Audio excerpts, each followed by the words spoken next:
우리 설교 시간 여러분들이 더 많이 은혜를 받기 위해서 뒤에 메모지가 준비가 되어 있습니다. 이왕에 설교 들으실 때에 더 많은 은혜가 있으면 좋겠고 한번 써보시면, 내용을 써보시면 좀 더 은혜가 될 줄 믿습니다. 그리고 우리 교회가 좀 부실해서 기둥이 있어요. 그래서 제 얼굴이 보이지 않는 자리가 한 4개 정도 준 자리가 있는데 자리를 살짝 바꾸시면 이 멋있는 얼굴을 볼 수가 있습니다.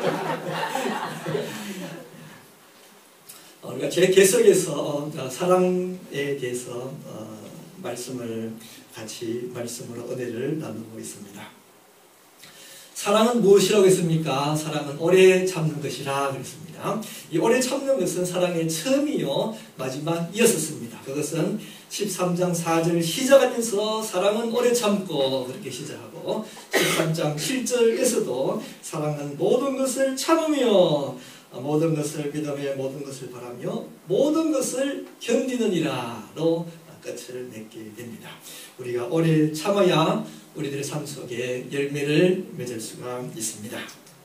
또 사랑은 무엇입니까? 사랑은 온유한 것이다 그랬습니다. 그 당시에 로마인들은 칼을 가지고 용감하게 싸워서 땅을 차지했지만 우리 예수님이 가르쳐 주시는 말씀은 온유한 자가 땅을 차지할 것이다 가르쳐 주시고 칼로 일어선 자는 칼로 망하리라 이렇게 가르쳐 주셨습니다.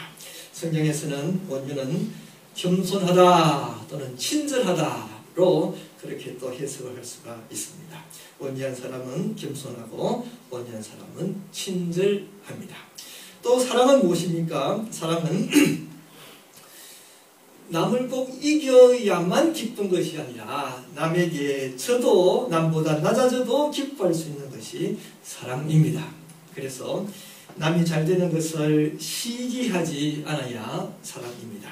이 시기는 결국 서로를 싸우게 만들고 서로가 싸우게 되면 상대방이나 자기나 둘 다 멸망하게 된다고 가르쳐주고 있습니다.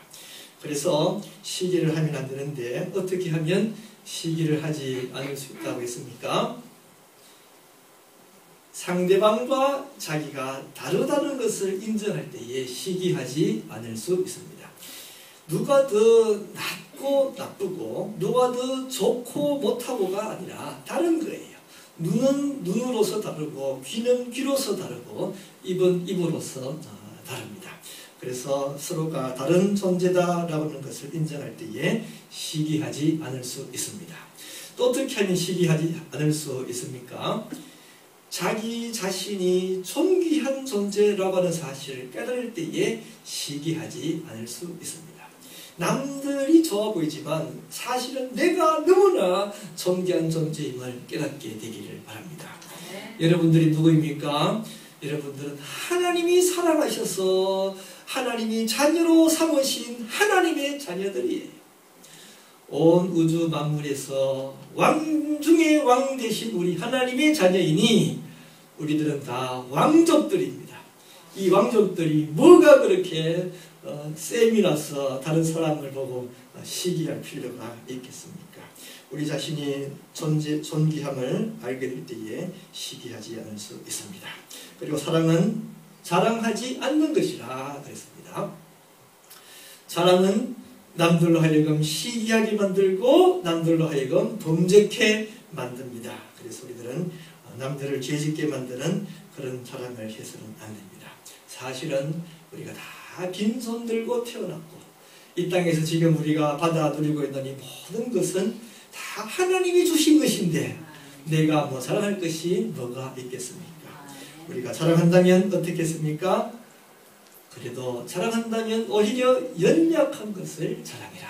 왜냐하면 나같이 연약한 사람을 하나님이 지금 이렇게 축복받은 사람으로 만들어줬으니 연약한 것을 자랑하고 내가 이렇게 복된 삶을 살 수 있도록 살 수 있게 해주신 예수 그리스도의 십자가를 우리가 자랑하면서 살아가야 한다 했습니다.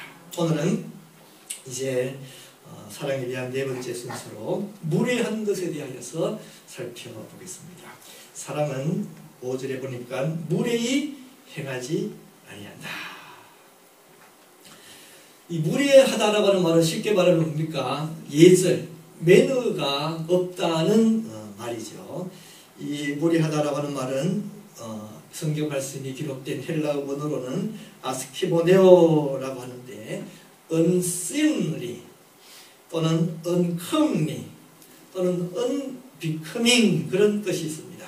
말하자면 어울리지 않는 행동들, 적절하지 않는 행동들, 그리고 근사하고 멋있지 않는 행동들, 매력적이지 않는 행동들을 이야기하고 있습니다. 쉽게 생각하면 이런 행동들은 수준 이하의 행동들이다 그런 말이죠. disgraceful, 아주 품위가 떨어지는 그런 행동들이 무례한 행동들이 됩니다. dignity라고 우리말에 품격이라고 하는 말이 있습니다. 품격 있게 행동한다라고 하는 말이 바로 이 무례히 행치 아니한다라고 하는 말의 뜻이 된다고 생각을 합니다. 어떤 옛날에 사람이 훌륭한 선생님을 만나서 질문을 했습니다. 선생님, 사람에게 품격이 있지 않습니까? 있지. 어떤 사람이 제일 품격이 높은 사람이고 어떤 사람이 제일 품격이 낮은 사람입니까? 선생님께서 말씀하시기를 이 세상에는 6종류의 사람이 있다고 가르쳐줬습니다. 제일 못한 6번째 사람은 하지야 하는 낮을 한자를 써서 하지야, 낮은 것 중에서 낮은 것, 제일 낮은 6번째 사람은 어떤 사람인가 하니까 생각이 짧아 은행이 경망스럽고 욕심에 따라 사는 사람이라 그랬습니다.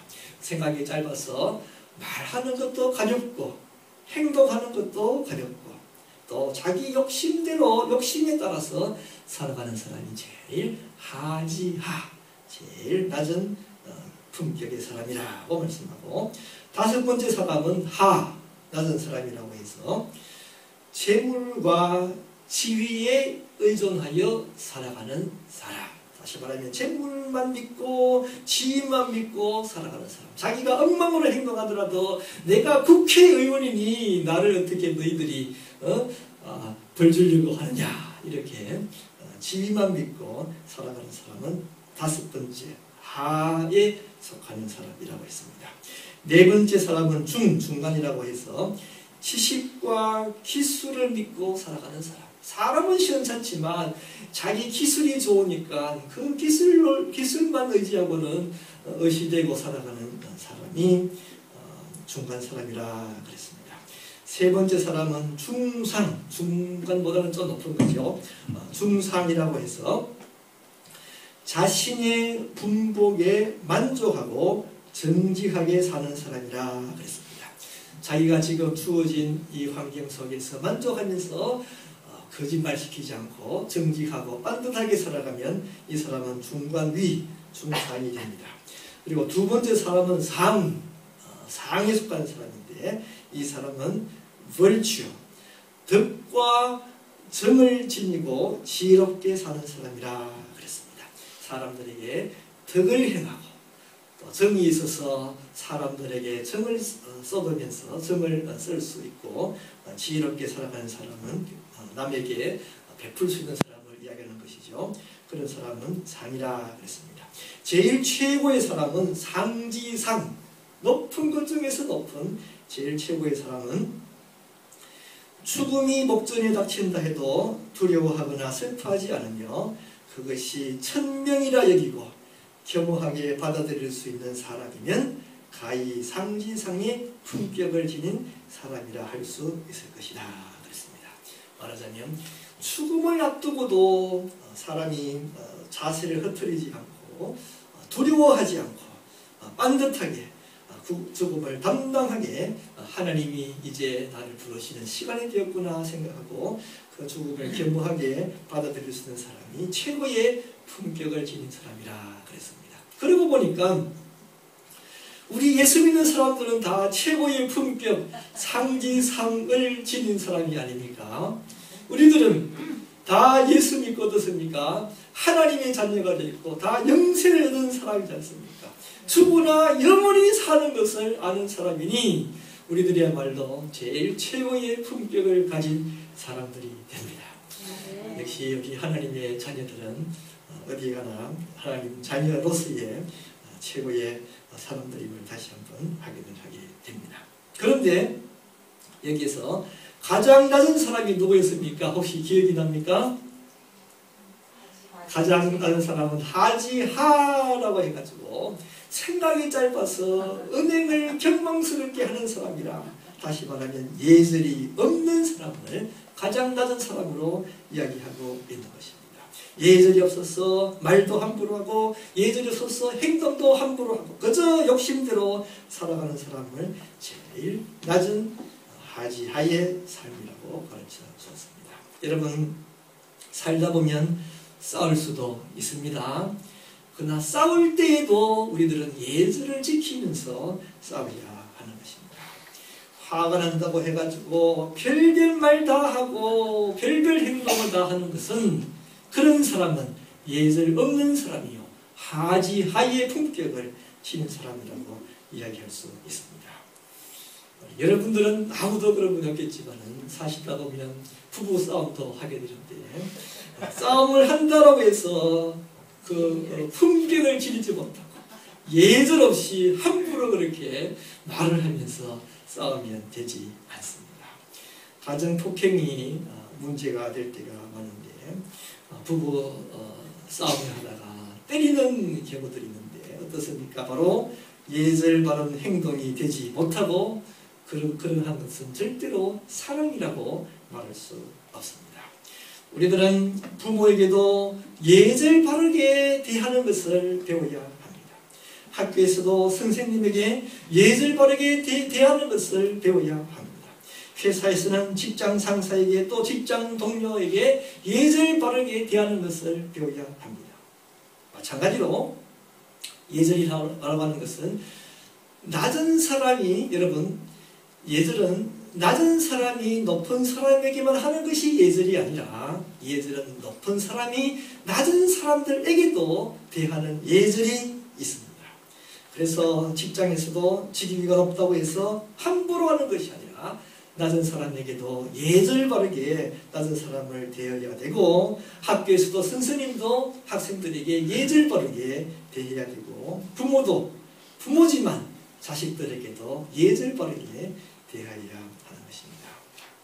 예절 바른 분들이 다 되시기를 축원합니다.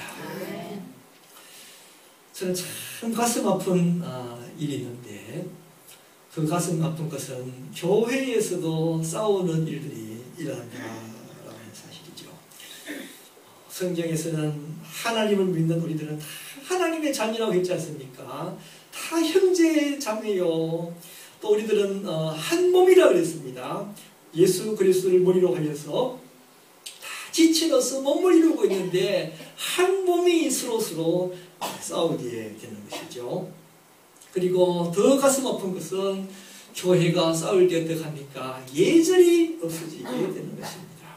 정말 도저히 신자로서는 하지 못할 말들을 하고 도저히 신자로서는 하지 못할 행동을 하게 되는 것입니다.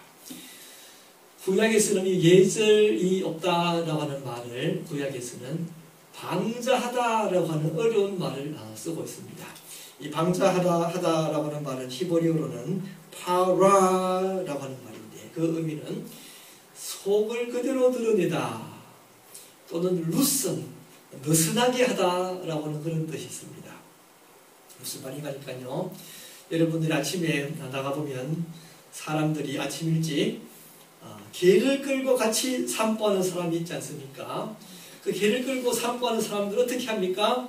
개 목에 목줄을 묶어서 끌고 다니죠. 그런데 그 목줄을 그렇게 묶어서 다니지 않고 목줄을 풀어버리면 어떻게 되겠어요? 개들이 그냥 오만 데 다 다니면서 똥 싸고 오줌 싸고 사람 물고 뭐 난리를 치지 않겠습니까? 그게 바로 방자하는 말이에요.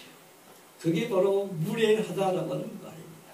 사람이 곱비 풀린 망아지가 돼가지고 할 말 안 할 말, 할 행동 못할 행동도 모르고 이리저리 뛰어다니면서 그렇게 참 시원찮은 행동을 하는 모습이 바로 무리한 행동입니다. 여러분, 어떤 분들은 그런 말들을 합니다. 교회를 올바로 세우기 위해서는 할 수 없이 내가 교회를 사랑하기 때문에 이렇게 싸운다, 그런 말들을 하는데, 여러분, 저는 분명히 말할 수 있습니다. 정말 교회를 사랑한다면 싸우면 안 됩니다. 어떤 이유에서든 교회에서 싸우는 것은 사탄이 좋아할 일이지 하나님이 좋아할 일이 아닙니다. 그저께도 브리스 가슴이 공부에서 잠깐 이런 말씀을 나눈 적이 있었는데, 여러분, 문제가 있을 수가 있어요. 문제 없는 교회가 세상에 어디 있겠습니까? 사람이 모였는데 다 문제가 있죠. 그런데 어떤 문제가 있어도 그 문제를 때로는 덮어주고 그렇게 지나치는 것이, 문제를 밝혀서 그 문제를 해결하고 문제를 고치려고 하다가 싸우는 것보다 훨씬 더 좋다는 것을 우리가 알아야 하는 것입니다. 여러분, 문제가 있어요. 맞아요. 틀렸어요. 그렇지만 어떻습니까? 그 교회는 여전히 회개하며 돌아서는 사람이 생깁니다. 여전히 은혜 받는 사람이 있습니다. 여전히 믿음이 더해집니다. 여전히 하나님을 찬양하는 예배가 드려지고 있고, 하나님께 영광 돌릴 일들이 그 교회를 통해서, 문제가 있지만 그 교회를 통해서 일어나고 있습니다. 그러나 어떻게 됩니까? 그 문제를 해결하려고 하다가 싸우게 되면 어떻게 됩니까? 아니지. 싸우게 되면 은혜 받는 사람이 어디에 있습니까? 싸우게 되면 죄인들이 어떻게 회개하고 돌아설 수 있습니까? 싸우게 되면 어떻게 그 자리에 하나님의 영광을 드러낼 수 있습니까? 싸움을 하다 보면 때로는 어떤 사람들은 내가 다시는 교회에 나가지 않는다고 화를 내면서 교회를 떠나고 하나님을 떠나는 사람이 생깁니다. 더욱이나 더 가슴 아픈 일은 이 싸우는 일에 있어서 교인들도 예절이 없어지게 되는 것이죠. 싸우더라도 그래도 좀 예절 바르게 싸우면 좋을 텐데 예절이 없어지게 되는 것입니다. 싸우게 되면 나이가 적든 말든 아무런 상관도 없고, 목사든 장로든 주님이 세운 직책이 아무런 상관이 없습니다. 예절이 없는 것은 사랑이 아니고 절대로 교회를 사랑하는 사람의 모습이 아닙니다. 물론 어떻게 이런 분들은 어떻게 말할 수가 있습니다. 정말 잘못한 게 있으면 그걸 어떻게 고치지 않고 넘어가겠습니까? 맞아요. 고쳐야죠. 그러나 여러분, 그 고치는 방법이 싸우고 무리히 행하면서 고치면 안 된다는 말이에요. 고치는 것도 싸우지 않고 예절 바르게 고쳐야 한다는 말입니다. 어떤 분들은 또 이런 말을 들으면 말씀할 거예요. 세상에 싸우지 않고 예절 바르게 무슨 문제를 고칠 수가 있냐고, 싸워야 고치지 싸워도 고칠까 말까 하는데 라고 말할 수 있습니다. 맞아요. 사실은 싸워도 고치지를 못해요. 진짜 고칠 수 있는 것은 예절 바르게 싸우면서 하나님께 기도할 때 하나님이 고쳐주시는 것이죠. 교회의 주인이 누굽니까? 하나님이에요. 하나님이 교회를 사랑하고 있어요. 하나님이 교회를 보고 계세요. 자기가 사랑하는 그 교회를 왜 하나님이 머리 대신 예수 그리스도가, 교회의 머리 대신 예수 그리스도가 왜 교회를 고치시지 않겠습니까? 분명히 머리 대신 주님께서 그 사랑하는 교회를 주님께서 벌 줄 사람 벌 줄 것이고 고칠 사람 고칠 것이고 주님이 교회를 온전히 해 주실 것입니다. 우리 플러싱 하나님 교회는 정말 지금까지 이렇게 다들 사랑하면서 잘 지내고 정말 하나님께 감사하고 있습니다. 말씀 드렸던 것처럼 문제가 없어서 그런 게 아니죠. 문제 없는 교회가 어디에 있겠습니까?만은 다 우리들이 서로 사랑하고 또 용서하고 허물을 덮어주면서 이렇게 교회가 지금까지 은혜롭게 지내오게 된 건 감사를 드립니다. 여러분들 사이에서도 마찬가지죠. 여러분들 사이에서도 왜 섭섭한 일이 없고 왜 문제가 없겠습니까?만은 우리들이 다 서로 예절 바르게 또 서로를 사랑하면서 앞으로 더욱더 좋은 교회를 이루어나가는 우리 플러싱 한인교회 교인들이 다 되시기를 축원합니다. 또한 사랑은 자기의 유익을 구하는 것이 아니라고 가르쳐 주었습니다. 자기의 유익을 구하지 아니하면 무엇을 구합니까? 남의 유익을 구하는 것이죠. 사랑이라고 하는 것은 바로 남의 유익을 구하며 나를 위하여 살아가는 것이 아니라 남을 위하여 살아가는 것이 사랑입니다. 우리들 살아가면서 많이 쓰는 말 가운데 하나는 뭡니까? 내 생각에는 그런 말들을 많이 하게 되는데 그 말의 의미는 뭡니까? 내 생각이 이러니까 내 생각대로 하자는 뜻이죠. 그러나 정말 우리들은 살아가는 사람으로서 마음을 열어 내 생각에는 아니라 저분의 생각이 그러하니 이분의 생각이 그러하니 라고 말을 하면서 서로를 사랑하게 되기를 바랍니다. 더 나아가 어떻게 되겠습니까? 내 생각도 아니요 저분의 생각도 아니요 하나님의 뜻이 이러하니 하나님 뜻대로 살아갑시다 라고 그렇게 해야 할 것입니다. 자기의 유익을 구하는 사람들의 특징은 어떻습니까? 자기의 유익을 구하는 사람은 반드시 남들이 자기에게 잘해주어야만 만족이 있습니다. 남들이 자기에게 잘못하면 그것이 무조건 화가 나고 자기에게 잘해주어야만 무조건 좋은 것입니다. 그런데 문제는 뭡니까? 자기의 유익을 구하는 사람은 남이 자기에게 잘해줘야 되는데 그것이 점점 더 욕심이 커진다는 말이에요. 조금 잘해주는 것은 이제 만족함이 없어요. 조금 잘해주는 것은 어레이 저래야지 생각해요. 점점 더 잘해줘야만 만족함이 있게 됩니다. 그러다가 어떻게 되겠습니까? 조금만 자기 일을 위하지 아니하면 만족함이 부서지게 되고 망가지게 되고 다른 사람들이 다 미워지게 되는 것이 자기 유익을 구하는 사람의 모습입니다.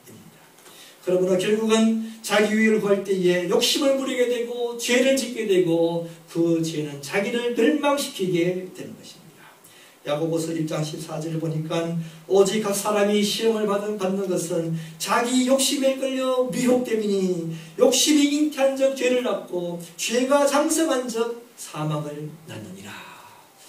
우리가 자기 유익을 구할 때에 결국은 욕심 부리게 되고 결국은 죄 짓게 되고 자기를 멸망시키게 됩니다. 그러나 예수님의 모습 어땠습니까? 성경에서 예수님의 삶을 이렇게 표현하고 있습니다. 빌립보서 2장 6절을 보니까 그는 근본 하나님의 본체시나 하나님과 동등됨을 취할 것으로 여기지 아니하시고 오히려 자기를 비워 종의 형체를 가져 사람들과 같이 되셨고 사람의 모양으로 나타나셨으며 자기를 낮추기까지 죽기까지 복종하셨으니 곧 십자가에 죽으심이라. 우리 예수님은 자기의 유익을 구하지 아니하셨습니다. 하나님이심에도 불구하고 자기가 갖고 있는 모든 고난을 다 포기했습니다. 자기를 비우셨습니다. 우리 인간들을 위하여 이 세상에 오셨습니다. 종의 형체를 가졌습니다. 우리 사람들과 같이 되었고 우리 사람들을 섬기면서 사셨고 우리 사람을 위하여 자기 모든 유익을 포기하고 십자가에 죽기까지 하심으로 우리를 구원시켜 주셨습니다. 자기를 비우시고 자기의 유익을 포기하고 살아간 우리 예수 그리스도 우리들은 그분을 닮아가야 하는 것입니다. 사도 바울은 참 충격적인 말을 하고 있습니다. 빌립보서 3장 7절을 보니까 그러므로 무엇이든지 내게 유익하던 것을 내가 그리스도를 위하여 다 해로 여길 뿐더러 자기가 유익한 것을 다 해로 여긴다 그렇게 말했습니다. 왜 그런가 하니까 3장 8절 뒤로 보니까 그를 위하여 모든 것을 잃어버리고 배설물로 여기는 그리스도를 얻고 그 안에서 발견되려 함이니 말하고 있습니다. 사도 바울은 자기에게 유익한 것이 혹시라도 그것 때문에 하나님을 멀리하게 된다면 그 유익한 것들을 다 배설물로 여겼다 그랬습니다. 자기 유익한 것들을 해로 여기고 배설물로 여김으로 말미암아 자기가 그리스도 안에 거하고 그리스도가 자기 안에 거하기를 소원했다고 말씀하고 있습니다. 여러분 나의 유익을 구하다 보면 어떻게 될 때가 많습니까? 그것 때문에 예수님을 멀리하게 될 때가 있습니다. 사도 바울은 바로 그렇기 때문에 자기 유익한 것을 해로 여기고 배설물로 똥과 오줌처럼 그렇게 냄새나는 것으로 여겼다고 말씀하고 있습니다. 여러분들이 살아가면서 무엇을 결정하고 있습니까? 여러분들이 살아가면서 무엇을 왜 선택하고 있습니까? 많은 경우에 내한테 유익이 되느냐 유익이 되지 않느냐를 생각하면서 그것을 결정하게 됩니다. 그러나 한 단계 더 나아가 생각하시길 바랍니다. 이것이 나로 하나님을 멀리하게 만드는 것인지 이 일을 통해서 내가 하나님께로 더 가까이 나아갈 수 있는 것인가를 생각해 보시기를 바랍니다. 나에게 아무리 유익이 나더라도 이 일이 나와 하나님을 멀리하게 만드는 것이라면 그 유익한 것을 나는 해로 여겨야 합니다. 가까이 하지 못할 배설물처럼 더러운 것으로 여겨야 합니다. 이 사도 바울은 유익한 것을 해로 여기고 그리스도를 얻고자 했다고 말씀하고 있습니다. 우리가 그렇게 살다가 혹시라도 내가 가지고 있는 거 다 잃어버리면 어떻게 할까? 성경 말씀은 가르쳐주고 있습니다. 우리가 잃어버리고자 할 때에 얻을 수 있고 오히려 얻고자 할 때에 잃어버리게 될 것을 가르쳐 줍니다. 마태복음 16장 24절에 보니까 예수께서 제 아들 이르시되 누구든지 나를 따라오려거든 자기를 부인하고 자기 십자가를 지고 나를 따를 것이니라. 누구든지 제 목숨을 구원하고자 하면 잃을 것이요 누구든지 나를 위하여 제 목숨을 잃으면 찾으리라. 예수님께서 자기 모든 것을 다 버려 자기 유익을 구하지 아니하고 십자가를 지었지만 어떻게 됐습니까? 그는 부활하시고 성천하시고 하늘과 땅의 모든 권세를 가지신 분이 되셨습니다. 우리들도 예수님을 따라 나의 유익을 포기할 때에 하나님이 우리를 세워주실 것입니다. 하나님이 우리를 높여주실 것입니다. 하나님이 우리들에게 더 귀한 것으로 채워주실 것입니다. 자기 유익을 포기하는 자에게 하나님이 더 귀한 것으로 채워주시는 분명한 약속이 있음을 믿는 분들이 되시기를 바랍니다. 한번 말씀드린 적이 있습니다만 천국과 지옥의 차이가 어떤 차이가 있을까요? 어떤 사람이 지옥에 갔다고 합니다. 지옥에 가보니까 너무너무 좋은 거예요. 아주 시설, 화려한 시설에 너무도 맛있는 음식이 다 차려져 있었습니다. 야, 이렇게 좋은 데가 지옥이나 그러는데 사람들이 조금 있다가 들어와서 그 음식을 먹는데 보니까 난장판이 되었습니다. 왜냐하니까 사람들이 다 팔이 굽혀지지 아니하는 뽀드런 팔인 거예요. 아무리 먹으려고 해도 그 맛있는 음식을 먹지 못하니까 서로 상대방을 먹지 못하도록 빼앗고 자기는 못 먹고 하다가는 난장판이 되고 말았습니다. 이제 그 사람이 천국에 갔습니다. 천국 가니까 거기도 너무 좋은데 맛있는 음식이 있어요. 사람들이 들어오는데 거기도 사람들이 팔이 다 이렇게 굽히지 못하는 사람들이 있었는 거예요. 야, 도대체 천국과 지옥이 무슨 차이가 있을까? 보니까 어떻다고요? 천국은 조건이 있으니까 서로 너무 화기애애하게 맛있게 먹고 있는데 이유인 즉슨 터서 남에게 주기 때문에 그렇습니다. 천국과 지옥의 차이는 뭡니까? 자기의 유익을 구하느냐 남의 유익을 구하느냐의 차이가 있습니다. 여러분들도 살아가면서 남의 유익을 구하시는 분들이 되시고 그런 여러분들이 살아가는 어느 장소든 그곳이 바로 천국이 되는 변역사가 일어나시기를 축원합니다. 다 같이 기도하시겠습니다. 기도할 때 주님 우리가 예수 그리스도를 닮아서 사랑의 사람이 되게 하여 주시옵소서.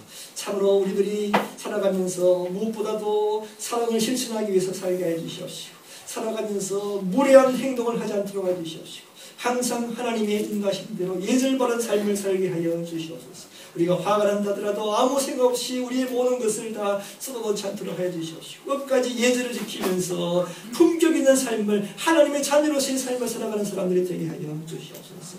그래서 우리가 남을 위하여서, 남을 유익되게 하기 위해서 살아가는 사람들 되게 해주시옵시고, 그런 우리들이 살아가는 모든 가정마다, 직장마다, 어디에서든지 천국이 임하는 역사가 일어나게 하여 주시옵소서. 우리 다 같이 기도드리시겠습니다.